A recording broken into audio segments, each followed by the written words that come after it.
नमस्कार विद्यार्थी मित्रांनो, एक्झाम गुरु या यूट्यूब चॅनलमध्ये आपलं मनापासून स्वागत. तर विद्यार्थी मित्रांनो, महिला व बालविकास विभाग भरती याची जी भरती प्रक्रिया सुरू आहे विद्यार्थी मित्रांनो, यामध्ये आपण मागील व्हिडिओमध्ये एक्झामच्या ज्या डेट आहेत त्या संदर्भातली माहिती आपण बघितलेली आहे. तुमची एक्झाम ही 10 फेब्रुवारीपासून सुरुवात होणार आहे. 17 फेब्रुवारीपर्यंत वेगवेगळ्या शिफ्टमध्ये तुमची एक्झाम होणार आहे. पण विद्यार्थी मित्रांनो, तुम्हाला महत्त्वाची जी अपडेट आहे ती अपडेट म्हणजे या जी परीक्षा होणार आहे या परीक्षेमध्ये किंवा या परीक्षेच्या पद्धतीमध्ये सर्वात मोठा बदल करण्यात आलेला आहे. 1 फेब्रुवारीला जे नोटिफिकेशन आलेलं आहे त्या नोटिफिकेशनमध्ये हा बदल मेन्शन करण्यात आलेला आहे. तर आता हा जो बदल आहे तो बदल काय आहे व त्या बदलानुसार तुम्हाला मॉक टेस्टचा डेमो कसा द्यायचा आहे किंवा तो डेमो तुम्हाला कसा बघता येईल याची सर्व माहिती आपण आजच्या व्हिडिओच्या माध्यमातून बघणार आहोत. त्या अगोदर जे विद्यार्थी नवीन असतील तर सर्व विद्यार्थ्यांनी आपल्या चॅनलला सबस्क्राईब करायचे. त्यासोबत तुम्ही ही माहिती इतर ग्रुपवर जास्तीत जास्त शेअर करायचे व व्हिडिओला लाईक करायचे. चला तर व्हिडिओला सुरुवात करूयात.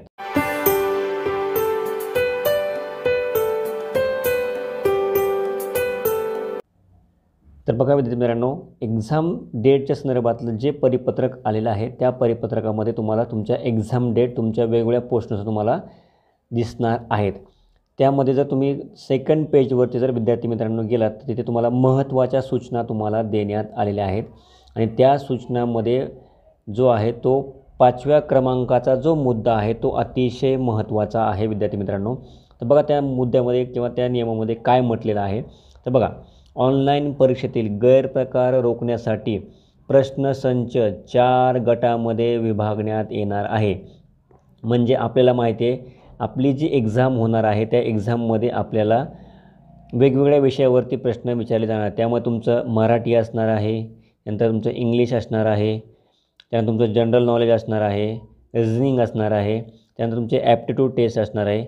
अशा वेगवेगळ्या विषयावर तुम्हाला प्रश्न विचारले जाणार आहेत.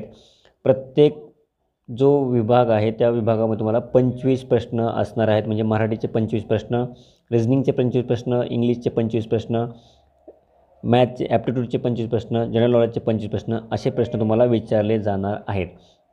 परंतु याच्यामध्ये जो महत्त्वाचा बदल झाला आहे ते हे वेगवेगळे जे प्रश्न असणार आहेत तुम्हाला 4 गटामध्ये विभागण्यात येणार आहेत.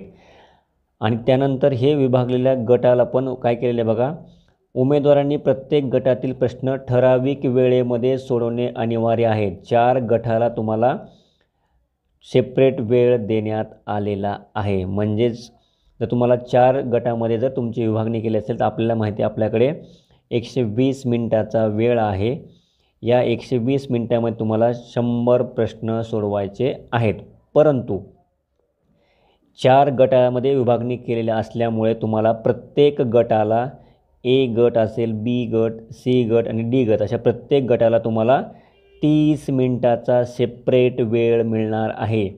त्यामुळे अतिशय महत्त्वपूर्ण ही अपडेट आहे विद्यार्थी मित्रांनो. 30 मिनिटामध्ये तुम्हाला एक गट व त्यामध्ये असणारे प्रश्न सोडवायचे आहेत. जोपर्यंत तुमचा पहिला गट कंप्लीट होणार नाही तोपर्यंत तुम्हाला दुसऱ्या गटामध्ये तुम्हाला प्रश्न सोडवता जाता येणार नाही. त्यामुळे प्रत्येक गटानुसारच तुम्हाला प्रश्न दिलेल्या वेळेमध्ये सोडवणे अनिवार्य आहे. बघा, ठराविक वेळेनंतर पुढील गटातील प्रश्नसंच सोडवण्यास उपलब्ध होणार आहे. उमेदवारांनी ऑनलाईन प्रश्नपत्रिका सोडवण्याचा सराव मॉक टेस्ट लिंक ह्या वेबसाईटवर तुम्हाला देण्यात आलेली आहे. त्यानुसार तुम्हाला मॉक टेस्ट तिथे लिंकवर जाऊन तुम्हाला प्रॅक्टिस करायची आहे. या मॉक टेस्टची लिंक तुम्हाला आपल्या व्हिडिओच्या डिस्क्रिप्शन बॉक्समध्ये मिळून जाईल. आता ही जी मॉक टेस्ट आहे त्याचा डेमो आपण आपल्या व्हिडिओमध्ये लगेचच बघणार आहोत. तो आता डेमो कसा देणार आहे, त्यामध्ये कसे ग्रुप विभागलेले आहेत याची सर्व माहिती आपण बघणार आहोत. तर बघा विद्यार्थी मित्रांनो, मॉक टेस्ट लिंक ओपन केल्यानंतर तुम्हाला लॉग इनसाठी तुमचा रजिस्ट्रेशन आय डी आणि पासवर्ड तुम्हाला इथे टाकणं आवश्यक आहे. याच्यानंतर तुम्हाला काय करायचं, याच्यावरती साइन इन करायचं आहे. या पद्धतीमध्ये तुम्हाला तुमच्या पेपरमध्ये पण पेज ओपन होणार आहे. साइन इन केल्यानंतर तुमची मॉक टेस्ट सुरुवात होणार आहे. त्यामध्ये काही इन्स्ट्रक्शन तुम्हाला बघायला मिळतील. त्या इन्स्ट्रक्शनप्रमाणे तुम्हाला पुढे जायचं आहे. आता बघू शकता इथे व्ह्यू इन हे तुम्हाला इथे इंग्लिश दिले आहे. तुम्ही इंग्लिश किंवा मराठी या दोन्ही भाषेमध्ये तुमचा पेपर तुम्ही बघू शकणार आहात. आता याच्यामध्ये तुम्ही जनरल इन्स्ट्रक्शन तुम्हाला बघायचे आहेत. तुम्हाला कोणत्या प्रश्नासाठी तुम्हाला कोणता कलर कोड दिलेला आहे, तुम्ही ॲन्सर दिलेला आहे नाही आहे, ह्या सर्व गोष्टी तुम्हाला इन्स्ट्रक्शनमध्ये वाचायला मिळणार आहेत. त्यानंतर नेक्स्ट पेजवरती क्लिक करायचं आहे. इथे तुम्हाला चूज ऑफ डिफॉल्ट लँग्वेज, इथे तुम्हाला डिफॉल्ट लँग्वेजला चूज करायचं आहे. तुम्ही जरी मराठी लँग्वेज सिलेक्ट केली विद्यार्थी मित्रांनो तरी तुम्हाला तो प्रश्न तुम्हाला इंग्लिशमध्ये पण बघता येणार आहे. व्ह्यू इन या टॅबवरती क्लिक केल्यानंतर तुम्हाला तो प्रश्न मराठी किंवा इंग्लिशमध्ये बघता येणार आहे. आता इथे तुम्ही लँग्वेज सिलेक्ट केल्यानंतर इथे चेकबॉक्सला क्लिक करायचे आणि आय एम रेडी टू बिगिनला क्लिक करायचे. त्यानंतर तुमची मॉक टेस्ट इथे विद्यार्थी मित्रांनो सुरू होणार आहे.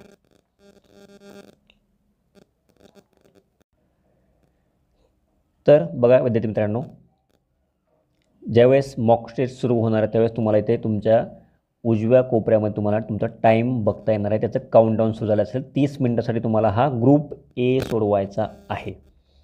आता ग्रुप एमध्ये जर विद्यार्थी मित्रांनो तुम्ही बघितलं तर तुम्हाला मराठी या विषयामधले 7 प्रश्न दिलेले आहेत. त्यानंतर तुम्हाला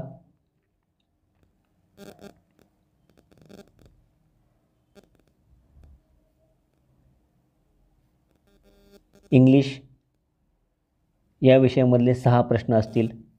त्यानंतर तुम्हाला जनरल नॉलेज यामधले 6 प्रश्न असतील. त्यानंतर तुम्हाला ॲप्टिट्यूड टेस्टमधले 6 प्रश्न असतील. अशा प्रकारे तुमचा ग्रुप ए जो आहे त्या ग्रुप एमध्ये एकूण तुम्हाला 25 प्रश्न विचारले जाणार आहेत. आता तुम्ही बघू शकता ह्या 25 प्रश्नासाठी तुम्हाला एकूण 30 मिनिटाचा वेळ असणार आहे.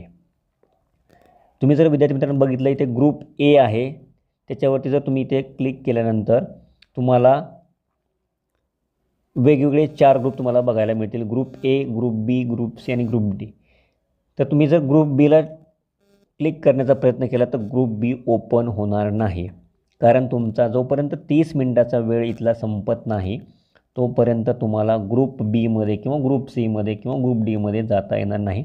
ग्रुप ए संपल्यानंतर ग्रुप बी, ग्रुप बी संपल्यानंतर ग्रुप सी आणि ग्रुप सी संपल्यानंतर ग्रुप डी तुम्हाला कंप्लीट करायचा आहे.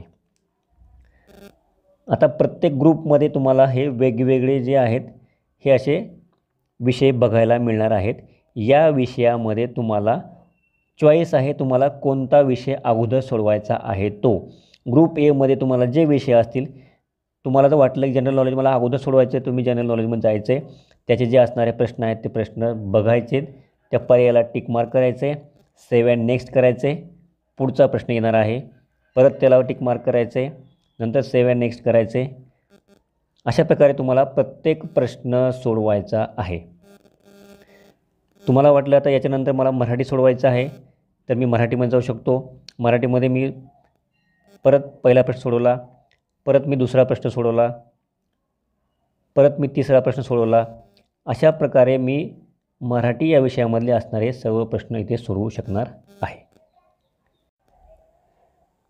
लक्षात ठेवा विद्यार्थी मित्रांनो, तुम्हाला ग्रुप एमध्ये असणाऱ्या विषयाचे जे क्वेश्चन आहेत ते क्वेश्चन सोडवण्याची मुभा तुमच्याकडे असणार आहे. म्हणजे तुम्ही 4ही विषयापैकी कोणताही विषय तिथे अगोदर सोडवू शकता. पण लक्षात ठेवायचे, तुम्हाला हे 4ही विषय सोडवल्यानंतर तुमचा टाईम संपल्यानंतरच तुम्हाला ग्रुप बी ओपन होणार आहे. सगळ्यात महत्त्वाची गोष्ट विद्यार्थी मित्रांनो, आपल्या सर्वांना माहिती आहे या परीक्षेसाठी तुम्हाला निगेटिव्ह मार्किंग नाही आहे. त्यामुळे निगेटिव्ह मार्किंग नसल्यामुळे तुम्हाला सर्व प्रश्न सोडवणे आवश्यक आहेत. जर काही प्रश्न तुम्हाला येत नसतील, सुटत नसतील तर तुम्ही तिथे अंदाजे त्याचं उत्तर टिक मार्क करायचं आहे व पुढे जायचं आहे. 30 मिनिटामध्ये या ग्रुप एमध्ये असणारे सर्व जे 25 प्रश्न आहेत ते तुम्हाला टिक मार्क करायचे आहेत.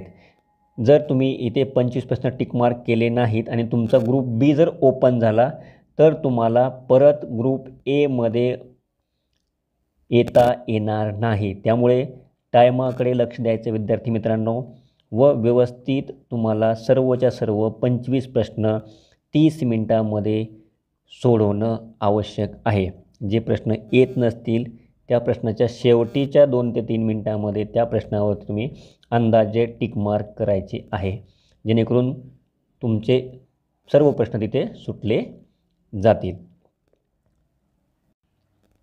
त्यानंतर बघा विद्यार्थी मित्रांनो, जोपर्यंत तुमचे group A, group B, group C आणि ग्रुप डी हे 4ही ग्रुप कंप्लीट होत नाही, म्हणजे तुमचा एकूण 2 तासाचा वेळ इथे कंप्लीट होत नाही, तोपर्यंत तुम्हाला सबमिट या बटनावरती पण ऑप्शन क्लिक करता येणार नाही. तुम्ही वेळेच्या अगोदर सबमिट पण तुम्ही करू शकणार नाही आहे. त्यामुळे अतिशय काळजीपूर्वक तुम्हाला विद्यार्थी मित्रांनो पेपर सोडवायचा आहे. 4 विभागामध्ये तुमचा पेपर विभागलेला आहे. ए, बी, सी आणि डी या 4 विभागामध्ये 4 ग्रुपमध्ये तुमचा पेपर विभागलेला आहे. प्रत्येक ग्रुपमध्ये तुम्हाला वेगवेगळ्या विषयाचे 25 प्रश्न तुम्हाला तिथे बघायला मिळणार आहेत. या 25 प्रश्नामध्ये तुमचे मॅथ, रिझनिंग, ॲप्टिट्यूड टेस्ट असेल, इंग्लिश असेल, मराठी असेल, असे पूर्ण प्रश्न प्रत्येक तुमच्या ग्रुपमध्ये तुम्हाला बघायला मिळणार आहेत. दिलेल्या 30 मिनिटांमध्येच तुम्हाला प्रत्येक ग्रुप सोडवायचा आहे. एक ग्रुप संपल्यानंतर दुसरा ग्रुप ओपन होणार आहे, दुसरा ग्रुप संपल्यानंतर तिसरा ग्रुप आणि तिसरा ग्रुप संपल्यानंतर तुमचा शेवटचा म्हणजे 4था ग्रुप डी ओपन होणार आहे आणि मग ग्रुप डी संपल्यानंतर तुमची एक्झाम सबमिट होणार आहे. या मॉक टेस्टची जास्तीत जास्त प्रॅक्टिस करा, सराव करा. मॉक टेस्टची जी लिंक आहे ती लिंक तुम्हाला आपल्या व्हिडिओच्या डिस्क्रिप्शन बॉक्समध्ये मिळून जाईल. विद्यार्थी मित्रांनो, तुम्हाला हा आपला व्हिडिओ आवडला असल्यास नक्की आपल्या व्हिडिओला एक लाईक करा. त्यासोबत तुम्ही ही माहिती तुमच्या इतर ग्रुपवरती, इतर विद्यार्थी मित्रांपर्यंत जास्तीत जास्त शेअर करा व ज्यांनी आपल्या एक्झाम गुरु चॅनलला सबस्क्राईब केलेलं नसेल त्यांनी काय करायचं आहे, आपल्या एक्झाम गुरु चॅनलला सबस्क्राईब करायचं आहे. सबस्क्राईब केल्यानंतर बेल आयकॉन दाबा, जेणेकरून प्रत्येक नवीन व्हिडिओचं अपडेट तुम्हाला लगेचच मिळून जाईल. त्यासोबत टेलिग्राम चॅनलला जॉईन करा. टेलिग्राम चॅनलची लिंक तुम्हाला व्हिडिओच्या डिस्क्रिप्शन बॉक्समध्ये मिळून जाईल. चला तर मग विद्यार्थी मित्रांनो, एवढीच तुमच्यासाठी महत्त्वाची अपडेट द्यायची होती. धन्यवाद.